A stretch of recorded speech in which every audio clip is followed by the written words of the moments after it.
Hello guys, welcome back to the channel to this video where I want to compare these budget dress watches, and really they are all Chinese owned, Chinese originated companies.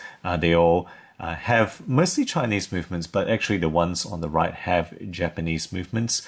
21 beat per hour speeds are all of them across the range, and they all have low level water resistance, which is appropriate for dress watches. Nothing above 50-meter rating. In fact, most of them are in fact 30-meter rating. So I've arranged them from the left to right roughly in ascending cost of acquisition. So they do get more expensive towards the right, but they all are budget, so mostly attainable for under 100 USD. So just introducing them from the left here, we have the Tevise or Tevise 8466. This is an open heart and 24-hour dial complication watch. Moving on to the next one along the line is a Kinyued open heart day date with month display as well. All these watches have been reviewed previously, and I'll put links, of course, as I describe them. So in terms of costs, the Tevise is available for 26 USD. Going on to the Kinyued, MSRP listed at 59, but actually attainable for around 33, or at least that was the price when I obtained this, and this was provided kindly by TomTop. Moving on to the next one is an Angela Boss. So this is the 9006G. It is just automatic. That doesn't even have a date display. So just a three-hander with a small dial on the 6 o'clock position there. This one is available for 65 USD, usually listed for 115, but often available for around the $65 mark. Everything else, apart from the Kinyued, has been provided kindly by gearbest.com. All links to products in the descriptions below as usual. All right, moving on to the fourth along the line here. This is a Guanqin, right? This is an automatic date. This does have a Seiko movement, the NH36A, usually listed at 120 USD, but again, obtainable for less than that, usually around 60 USD mark. And then right at the very end here on the right side is a Cadisen, or Cadisen in the Chinese transliteration here, automatic date, well, day and date really. This does have a Miyota 8215 movement in here, usually listed at 140 USD, but again, obtainable for much less at around 70 USD. I have seen this watch on sale for. So guys, let's get into the comparison here as to what you are getting for your money in this range of budget dress watches, which I have reviewed over the last few months. So let's start with the Tevise on the left here. Okay, so showing you a Dadao there. So again, $26 availability, Chinese watch. It is a 39mm case here in coated metal. I think, it may be steel, but if it is steel, it feels like a lower grade steel. If not, it may in fact be a chromed base metal. Let me know if you have more information on this. I know other models from this brand have been known to have coated base metal. 15mm on the thickness. Overall weight is only 65 grams. It is a leather strap watch. Water rating is 30 meters, like everything else here, or most of the watches here. Movement wise, I'll just show you the actual movement on the back here. This is a Tongji movement, Chinese standard movement, 21,600 beat per hour, as I mentioned, for all of these movements. This one's rated at 40 hours on the reserve, 17 joule minimum. Lume wise, nothing. Mineral glass, which is domed on the top there, and the bezel, which is a metal gold tone that you can see there. Bracelet wise, it is a leather, but I think it is a very kind of average quality leather. And I'll point out that, straight out of the packet, there was this wearing there where it rubs against the case. So, the overall fit and finish is not there. And buckle wise, it's a simple steel buckle there, with the branding. So, what can I point out about this? Well, it is the lightest watch. So in terms of dress style, I guess this particular characteristic, this one is the lightest, 65 grams. The finishing, I've mentioned, is there are weaknesses, particularly with the band as well. which is relatively poor. And then the actual metal, it's not completely smooth in its finishing. It does look a bit uneven if you look at it closely on the polished surfaces there. So I think the overall finishing is, you do see weaknesses if you take a close look, but what do you expect? $26 for the Tevise. Okay, moving on to the Kinyued. So showing you the dial there, firstly, which is pretty nicely detailed. Again, obtainable for around $33, $35. Open heart complication with day, date, and month display with a big date at the 12 o'clock position below the branding there. So, it's pretty good. And look at the detail on the dial there. There is quite a lot there. Chinese company. This one is the largest watch here at 43mm across in steel. Thickest as well at 16mm, and also the heaviest. It is a bracelet watch at 140 grams adjusted weight, 30-meter water rating, and it does only have a push-in case back. That's actually a false screw-in notch there. When you look at this closely, there are notches to remove this push-in case back. This is actually a real functioning screw-in. Movement-wise, right, it's also a Tongqi movement, so Chinese standard movement, a 40-hour reserve, again 17 joule minimum, but I don't know exactly how many joules this particular complication set will have. Again, no lume for dress watches, and it is a domed mineral crystal again. Bracelet wise, interestingly, this is probably the best part of this watch, solid end link. Solid 5-piece per link bracelet. I actually expounded on this in the specific review for this watch.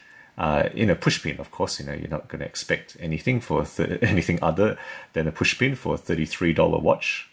But, again, strength here on the clasp. It is a push button butterfly deployant, which is not badly done at all, actually. So interestingly, I think in this one, the bracelet is the strength. And also, I would say the dial, the details that they put into the dial is pretty good. But it is the largest and heaviest watch of the bunch. I guess I should have, ideally like to compare it with a more dress style Kinyued, a 3-hander date perhaps, but this is the one I have to compare. And it kind of gives an idea of the quality here. Finishing wise is better than Tevise, but there are chinks in the armor if you look closely at the actual finishing of the case. Okay, so that's the Kinyued, second on the list there. Okay, so moving on to the middle one, which is the Angela Boss. So let's just have a look at the dial. Okay, so there we have that very nice dial, really, that attracted me, that made me ask for this particular watch. So this is the Angela Boss 9006G with open heart complication at the top, small dial for the hour and minute hand and the central seconds. This one usually listed for 115 again, but obtainable for around 65, or at least that's what it was when I checked.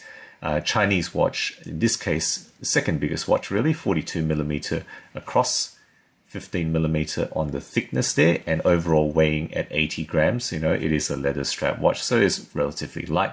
Again, it does have a display back, but in this case, I believe it is a true screw there. As far as I can tell, it's a true screw-in display back, but it does only have a push crown, so the water rating is 30 meters. Movement wise, this was actually very difficult to try to get information on, but as far as I gather, thank you to the friends at Watch You Seek forums, this is a Shanghai movement, LTR J050 movement, 21600, as with all the other ones here. Jewel count, as far as we can tell, it is a 23 jewel movement. I'm unsure also of the power reserve of this one. Again, no lume on the dress style watch as this. Domed mineral crystal again on top. All first 3 watches here have domed mineral crystals.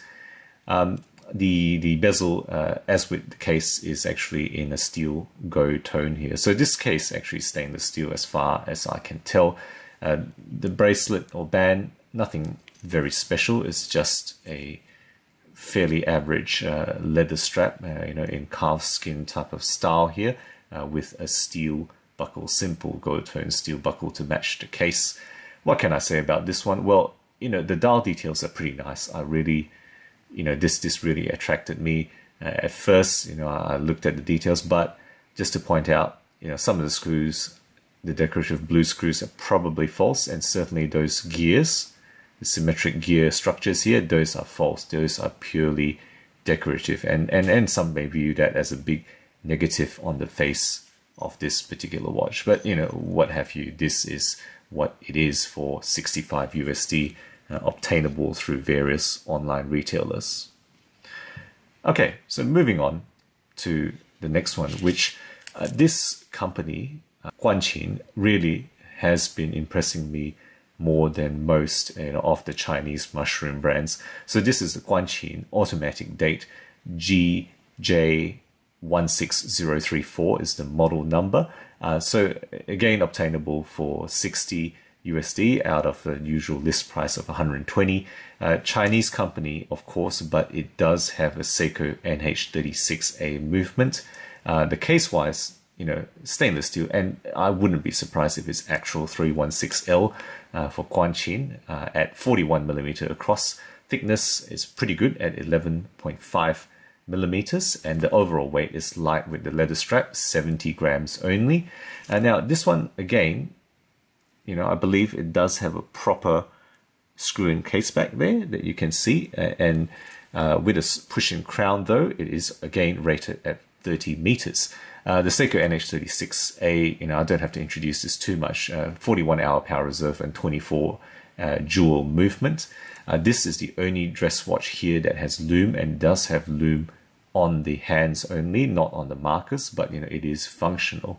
Crystal wise, it's a step up as well. In the Guanqin, it is actually flat sapphire crystal. The bezel is faceted, but of course it's a fixed steel faceted, with polished finish bezel. Again, a leather band, but I think honestly this is a little bit better, and definitely, than the Tevise, and it feels in hand a little bit better than the Angela Boss as well. But I may be wrong about that. This is just my subjective feel of it. Moving on to the clasp, it is a butterfly deployant. This one actually doesn't have a push button. It is just a friction butterfly deployant, but the finishing, is okay for the pricing that you're getting here. So, for this watch, at the obtainable price of 60, again, slightly cheaper than the 65 of the Angela Boss, you're getting Seiko movement, you're getting sapphire.